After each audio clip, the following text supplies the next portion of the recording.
Today is Lag BaOmer, a very, very, very special day on the Jewish calendar. In Kabbalah, it's called Matan Torah of Pnimiyut HaTorah. Today is the giving of the Torah, of the inner dimension of the Torah. On Har Sinai, on Shavuot, we got the revealed dimension of the Torah. On this day, Rabbi Shimon Bar Yochai passed away. All the floodgates were open, the secrets are open for every single person to access the inner dimension of the Torah and to have an extra joy and an extra meaning and an extra significance in serving Hashem. And so today, when we learn Rambam, which is really halacha, it's more of the dry element of Torah, right? It's just how to do and how to live and what not to do. But we have to infuse it with the fire. That's why today there's a custom to light fires. Everyone's lighting bonfires. Why fires? Because Rabbi Shimon Bar Yochai represented the Esh HaTorah, the fire of the Torah. The fact that Torah can't just be mechanical and robotic, Torah has to also be alive. And so even when we learn halacha, which seems to be the most boring part of the Torah, we have to make it alive, we have to make it infused with life. And Hashem always arranges that it's hashgacha pratit, there's always divine providence. So today, the whole topic of what we're going to be learning about is chaver. Chaver literally means a friend, but it refers to a person, a Jew, who behaves in a way that he is trusted about his produce, to take Maaser. Yesterday, the day before, we saw that some people weren't so careful with taking Maaser, the Am Haaretz, the common folk. But there were many Jews who were careful with keeping Maaser, and those Jews are called chaver, a friend. Why are they called chaver? So the Rambam writes elsewhere, because the true trademark of a Talmid Chacham, what's the sign of a person who's a true Torah scholar? If he can be friendly. Companionship. Two people that study Torah, they're always going to be friendly. And that's Rabbi Shimon Bar Yochai and also Rabbi Akiva, his teacher's day. The whole reason we celebrate Lag BaOmer, besides for Rabbi Shimon Bar Yochai's passing, is also because Rabbi Akiva's students began to respect one another again. Until Lag BaOmer, lo nahagu kavod zeh bazeh. And negative things came out of that. But today, and moving forward, they began to respect each other. They began to be true chavirim, true friends. And because of that, we celebrate. So what a day to be learning about the true Torah friend, the chaver. So the Rambam begins like this. Halacha Aleph, Hamekabil Olav Liyas Neman Al HaMaisres. Oh, I didn't say the name of the chapter. Hilchos Maaser Perek Asiri. The laws of Maaser separation, chapter 10. Hamekabil Olav Liyas Neman Al HaMaisres. If somebody wants to take upon himself that from now on he'll be believed about Maaser. V'lo yiyu peirosav demai. And his produce is not going to be considered questionable. How do you become religious in that way? It seems like yesterday we learned that some Jews were keeping the laws, other Jews weren't keeping the laws. What if you want to transfer? What if one day you're inspired and you want to become more religious? How do we start trusting your grain? So the Rambam says you have to take upon yourself a couple of things. Tzarich liyos maaser es shehu oichel ve'es shehu moicher ve'es shehu lekeach. You have to begin tithing that which you eat, that which you sell, and that which you buy. This way you show you're extra religious. You don't just eat, you don't just tithe for yourself. Even what you sell to others, you take Maaser before to save them. And even what you buy from others, you take Maaser, maybe they weren't so careful. And you don't accept hospitality from a person who's not trusted. You don't eat in their homes. If you do those four things, now you're believed. You have to declare your commitment to these things in public. The Rambam later in the 10th book seems like you have to have at least 3 people who themselves are religious in this aspect. So if you want to become a chaver, you have to have 3 chaverim, 3 Jews who are already religious, and announced in front of them, I'm taking upon myself to become a chaver. I'm not going to eat by Amei Haaretz. I'm going to take Maaser from what I buy and sell and eat. And then, when trustworthy witnesses will come, shekibel dvarim elu barabim vishahu ragil bahem tamid, that he indeed accepted this commitment in public, and he's actually behaving that way, he becomes believed now, and all his produce going forward, he's believed to say that they took Maaser, if he so says. Halacha Beis says the Rambam, Kol Talmid Chacham Lo'olam Neman. Torah scholars are believed always. They don't have to go through a vetting process. No need to even check, to confirm. Talmid Chacham has the assumption. Uvanav, uvnei veisai va'avadav v'ishtai, his children, his household members, the attendants, the slaves, his wife, harehem kamayu. They're like him. they're assumed to have a proper religious status.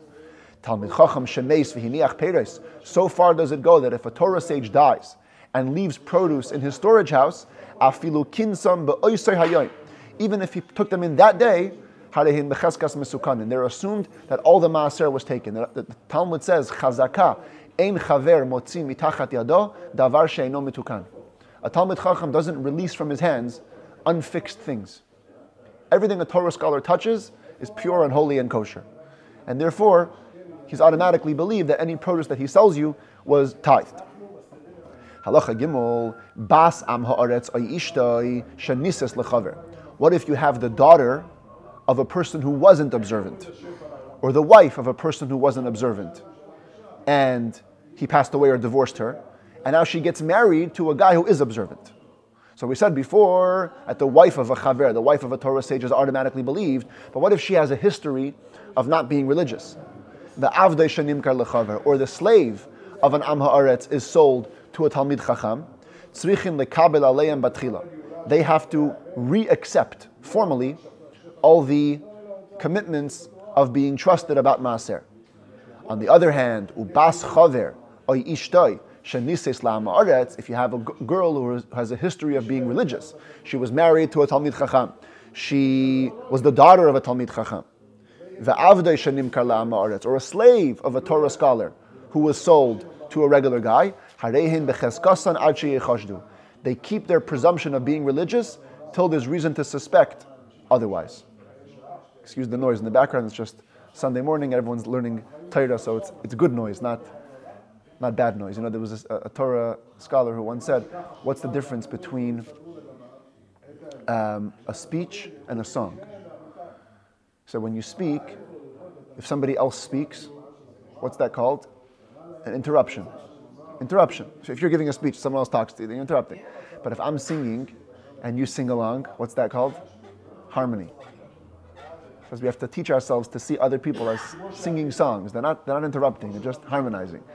So we have other kol Torah, other voices of Torah in the background. It's a very good thing.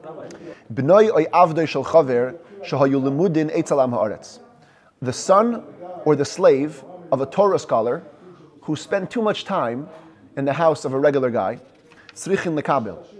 they have to formally accept the commitments of a chaver, because when you spend time with people that are not religious, it's very easy to become like them. If it's the opposite, the son or a slave of a regular guy spends much time in the house of a Torah scholar, as long as they're in his house, they're treated like a Torah scholar, they're believed. But when they leave, they go back to their status of being a regular people. It's harder to learn good habits than it is to learn bad habits. So when they're learning good habits, as long as they're in the home, they're protected. Out of the home, they're back to, it's back to going back to being your old self. Halacha dalid, misha einay neman. You have a guy who's not believed. He doesn't keep the laws of Maaser very well. But one of his kids or his slaves or somebody in his household is believed. You can buy his produce and trust the word of the family member who is trustworthy if he says that they took the Maaser. No need to worry about anything, because as long as there's one trustworthy member in the household, you rely on him. What if you have a guy who was believed, trustworthy, and his wife was not? Even today this happens. You have a guy who gets inspired to be more religious, his wife doesn't jump on the bandwagon. You can buy his produce, because he's in charge of that, but you can't go to his house for dinner, because his wife is in charge of dinner. And there might be problems over there. Same thing the opposite. If his wife was believed and he's not, which also happens in some families, the woman gets inspired, she's religious, the husband doesn't want to keep it. The opposite. You can spend dinner at his house because his wife's taking care of the food, but you can't buy produce from him because maybe he doesn't take Maaser. The Tavoi Me'era. Says the Rambam, a curse should come upon somebody whose wife is believed and he's not. If your wife is ahead of you in religiousness, go join her. She sets the tone.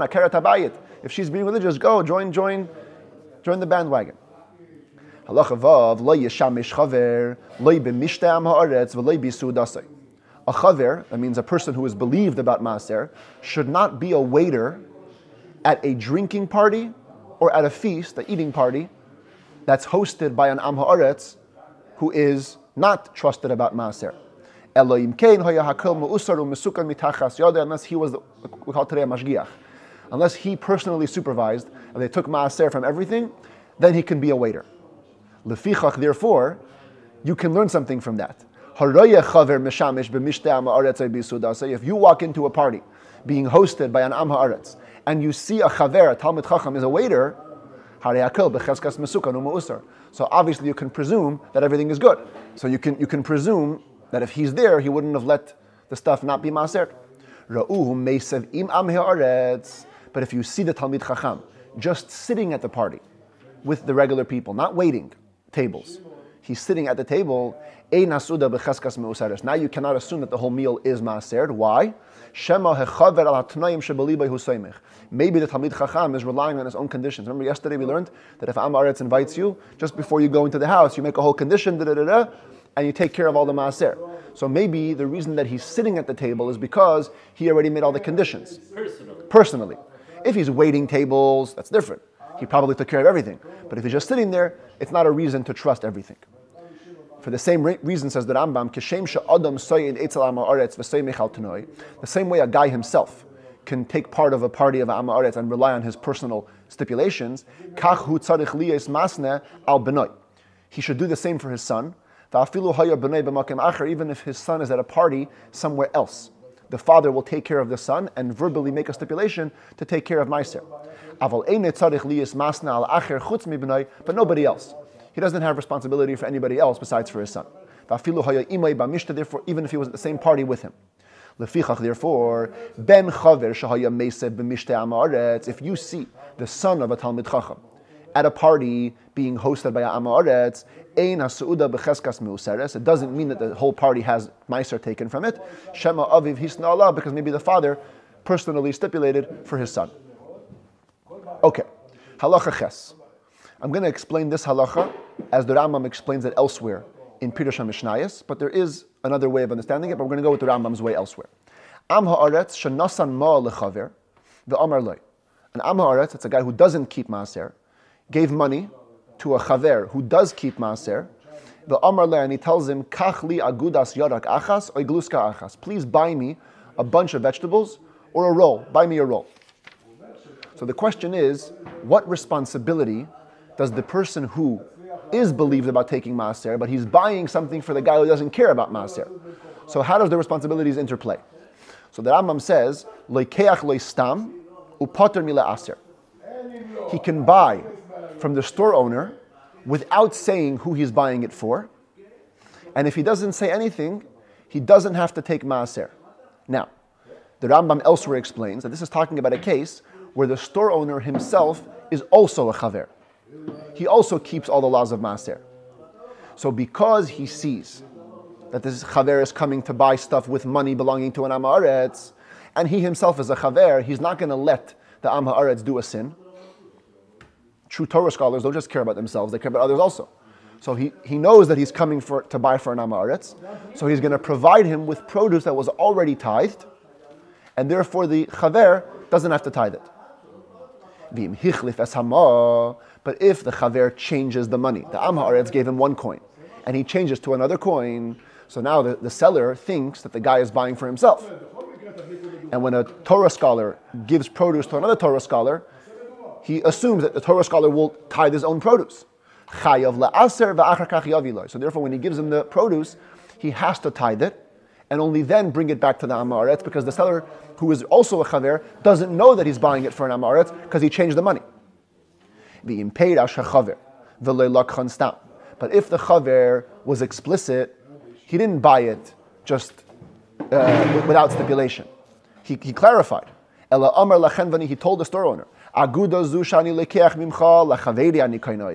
this bunch of vegetables I'm buying for my friend, the Am Haaretz. And this one I'm buying for myself. So because he stipulated, and again, we're dealing with the seller, who is a chaver, who also keeps the laws of Maaser, zu shalakach la'atzmai chayav la'asra. So the same thing. The Torah scholar only worries about the Am Haaretz, not the Torah scholar. So whatever he gave to the Torah scholar himself, what he bought for himself, he must take Maaser. But the one that he gave for the Am Haaretz, the Torah scholar's seller is taking care of the Am Haaretz. He probably gave him already tithed produce, and therefore the chaver doesn't have to tithe it before he brings it back to the guy. Now, if they got mixed up, so now one of them has to be tithed, one of them doesn't. Even if it's one belonging to the Torah scholar, in 100 of the ones belonging to the Am Haaretz, misakin hakol demai, he needs to take Maaser from everything as questionable produce, because you don't know which one is untithed. And only then bring the 100 bundles to the Am Haaretz who sent you to bring it. That's the way that the Rambam explains this halacha in his Pirush HaMishnayos. And the big question on this explanation is, we said before that a chaver never releases produce from his hands that are not tithed. So if the seller was a chaver, how is there even a case where he's releasing produce that's not tithed? So the Radvaz therefore says a different pshat completely. He says this whole halacha is talking about a case where the seller is an Am Haaretz. So the buyer doesn't keep Maaser, he sends a Talmid Chacham to buy for him from a seller who also doesn't keep Maaser. And the Radvaz's approach is, not like I said before, maybe not so ethically correct. He says that the Talmid Chacham only cares about himself, he doesn't care about other people. He doesn't care to let the Am Haaretz live his life. So therefore, if he doesn't say anything, who he's buying for, so when the seller gives him the produce, he just passes it on. I don't know if you took, whatever, you guys live your life. But if he says clearly one's for me and one's for him, so then what's for him, he must take Maaser to take care of himself. And again, he can pass on the stuff to the other guy without taking care of him. Once they get mixed up, now he's got to take care of everybody. So maybe that's not I think today the Hasidim would like the first pshat, that a Talmid Chacham does worry about other people, not just saving himself. Halacha tes. Chamisha she'amru le'echad. Here, let's change the slide. 5 people tell one person, go buy us some vegetables.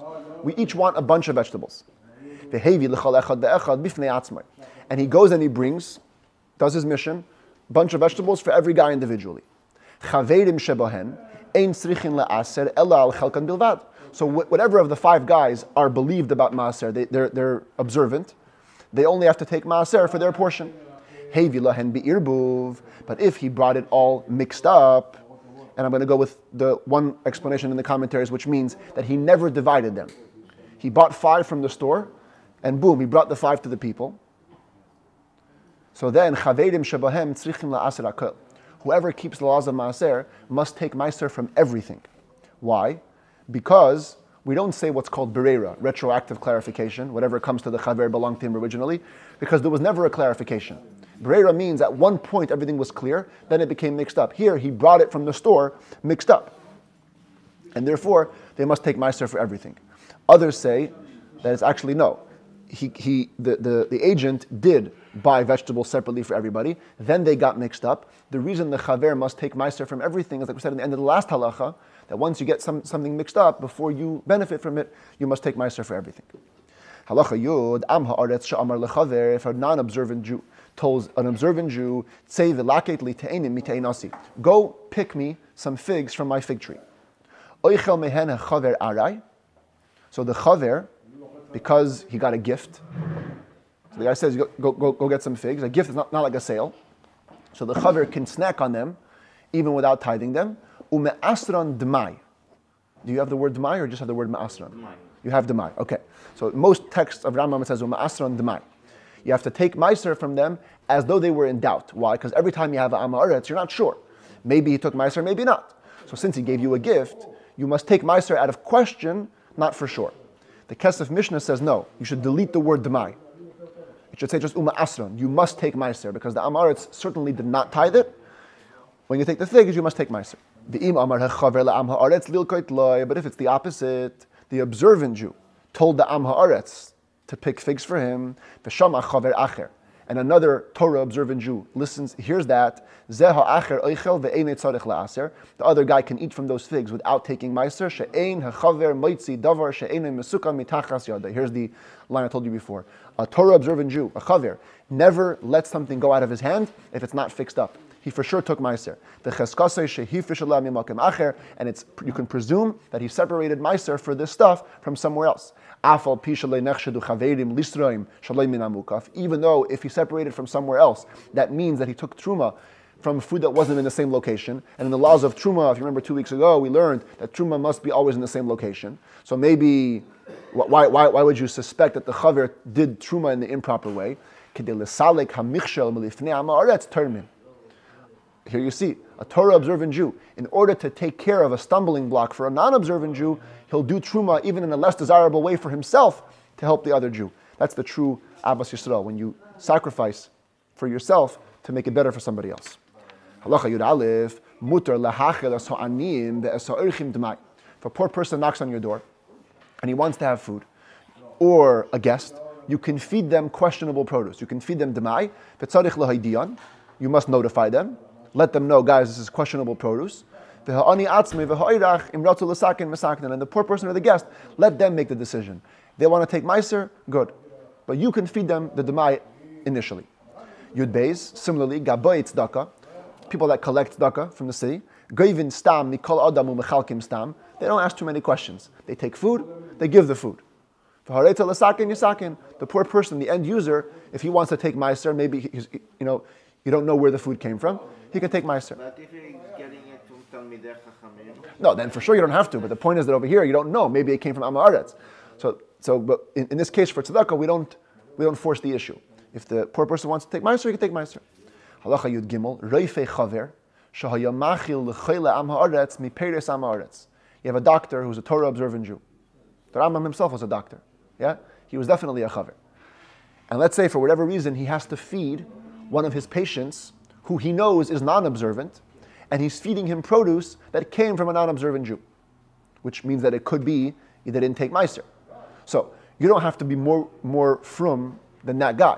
But you can give the food into his hand, but not into his mouth. You can't feed him directly questionable produce if you, the doctor, are a chaver, are a reliable person. If